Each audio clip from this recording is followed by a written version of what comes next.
Mes chères concitoyennes, mes chers concitoyens, nous sommes réunis en ce jour pour célébrer la nation, ce 14 juillet. Mais plus que cela, aujourd'hui, nous célébrons la France. Cette fête qui à l'origine était celle de la Fédération, qui elle-même commémorait la prise de la Bastille le 14 juillet 1789, est devenue, après plus de 2 siècles, quelque chose de beaucoup plus puissant. Aujourd'hui, nous honorons 1500 ans d'histoire. Vous êtes les descendants d'une fière nation. Et nous avons traversé bien des épreuves. Nous avons connu de nombreux régimes. Et aujourd'hui, cette communion à travers l'histoire, elle les intègre tous. Nous sommes les descendants de l'Empire romain. Nous sommes les descendants de la monarchie qui a brillé sur l'Europe pendant plusieurs siècles. Nous sommes les descendants de la République, nous sommes les descendants de l'Empire, nous sommes les héritiers de la France. Et en ce 14 juillet, et nous rendons hommage à cette France. Et vous tous ici présents, que vous portiez ou non l'uniforme, vous témoignez de votre volonté d'union à ce grand peuple, ce peuple magnifique qui a réalisé tant de prouesses, qui a vraiment rendu l'impossible imaginable. Le siècle des Lumières qui a créé les grands principes philosophiques et politiques qui gouvernent aujourd'hui toutes les sociétés modernes. La République qui a apporté au monde les droits de l'homme. Et aujourd'hui aussi l'hommage que nous avons à tous ceux qui se sont sacrifiés. En ce jour du 14 juillet 2022, sous ce brillant soleil de la Côte d'Azur, nous nous souvenons avec passion de tous ceux qui ont marqué notre histoire. Nous nous souvenons aussi de nos moments difficiles. Nous avons vécu bien des épreuves, bien des guerres. Nous avons eu des siècles d'obscurité. Nous avons connu de cruelles défaites, mais de magnifiques victoires. N'oubliez jamais que nos armées ont conquis toute l'Europe, de l'Espagne jusqu'à Moscou. N'oubliez jamais que nos armées ont brillé à travers le monde, de l'Atlantique au Pacifique, fièrement, à travers les déserts brûlants d'Afrique, à travers les étendues sauvages d'Amérique du Sud, à travers les contrées sauvages de l'Asie. N'oubliez jamais ce que nous représentons en tant qu'héritiers de tous ceux qui ont accompli ces exploits. N'oubliez jamais que nos savants ont inventé l'automobile, l'aviation, tout cela est né en France. Nous avons été toujours à la pointe du progrès, toujours à la pointe de l'innovation. Quelle fierté, mes chers amis, de pouvoir se dire français. Quelle fierté de pouvoir se revendiquer comme leurs héritiers.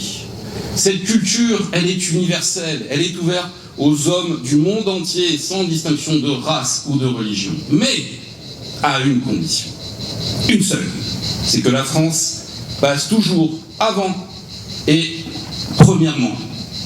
Il n'est pas dans cette nation de place pour l'obscurantisme religieux.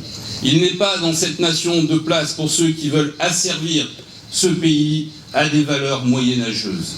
C'était tout le sens de la Révolution de 1789. La Révolution de 1789, ce n'est pas, comme on l'a si facilement décrit, la volonté d'abattre une monarchie et le roi. Non. 1789, c'était la volonté de voir consacrer des principes de gestion politique. En réalité, quand ils prennent la Bastille, les émeutiers n'en veulent pas au roi. Mais ils veulent abolir un système qui n'arrive plus à se réformer. Un système que même le souverain ne parvient plus à faire évoluer.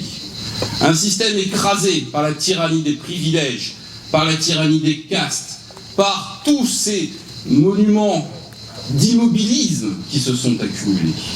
Et c'est en ça que le réveil du peuple fut salutaire. 2 siècles après, je constate avec tristesse que d'autres castes les ont replacés. Qu'une nouvelle tyrannie bureaucratique s'est installée, paralyse toutes les énergies, toutes les initiatives, toutes les ambitions. Nous ne savons plus faire grand. Et pourtant, faire grand et grandiose, c'est ce qui caractérise l'esprit français. Aujourd'hui, nous ne pourrions même plus bâtir la Tour Eiffel. Et pourtant, aujourd'hui, c'est notre symbole national. Aujourd'hui, nous ne pourrions plus bâtir des capitales comme Paris. Et pourtant, nous l'avons fait. Aujourd'hui, nous ne pourrions plus recouvrir le pays de lignes de chemin de fer qui ont fait rentrer la France dans l'ère moderne. Nous ne pourrions plus développer d'industrie conquérante. Et pourtant, tout cela, c'est notre ADN. Et pourquoi en sommes-nous arrivés là? Tout simplement parce que nous avons renoncé à nous battre au quotidien au profit de la facilité et du confort. On nous a expliqué que le monde était une terre d'humanisme et de frères. Or, aujourd'hui, vous le voyez bien avec l'actualité, ce n'est pas vrai. Ça ne l'a jamais été. Peut-être que dans quelques milliers d'années, l'homme sera un frère pour l'homme. Mais aujourd'hui, l'homme est un loup pour l'homme. Ce qui se passe en Europe de l'Est n'est pas une surprise. C'était inévitable. C'est ce qui arrive quand les nations occidentales baissent les bras. C'est ce qui s'est passé il y a déjà près de 80 ans, lors de la Seconde Guerre mondiale. C'est exactement le même mécanisme, ce sont les mêmes fautes, les mêmes erreurs et la même naïveté de gouvernants sans vision nationale. C'est pourquoi aujourd'hui, en ce 14 juillet, nous devons commémorer la France dans son intégralité. Et nous devons rendre hommage à ceux qui se battent pour elle. Nous devons honorer ceux qui portent l'uniforme. Et je pense en ça à nos armées qui aujourd'hui défilent sur les Champs-Élysées. Et je salue nos artilleurs, nos bigorres du 3e régiment d'artillerie de marine présents aujourd'hui. Comme je salue les marins de la Lyre et à travers eux toute la marine nationale. Et bien sûr toute l'armée de terre et nos forces de sécurité qui sont ici représentées, avec les anciens aussi de la Légion que je vois et à qui je transmets tous nos remerciements. Et je n'oublie pas nos vaillants sapeurs-pompiers, les jeunes sapeurs-pompiers qui bientôt leur succéderont en ces temps difficiles où eux aussi préservent la nation et se battent au péril de leur vie. Et tout cela devant ceux qui se sont déjà battus et ont sacrifié et ont perdu des frères d'armes pour que le drapeau tricolore ne soit plus dans le ruisseau couvert de boue, mais vaillant et flottant au vent. Et c'est en cela, mes chers amis, que le 14 juillet est important. Aujourd'hui, nous forgeons notre unité. Aujourd'hui, nous rendons grâce à ce forge qui nous a créé dans l'acier le plus dur et le plus trempé. Mais nous devons nous réveiller. Je vous le dis à chaque fois, l'heure est grave, le temps est compté.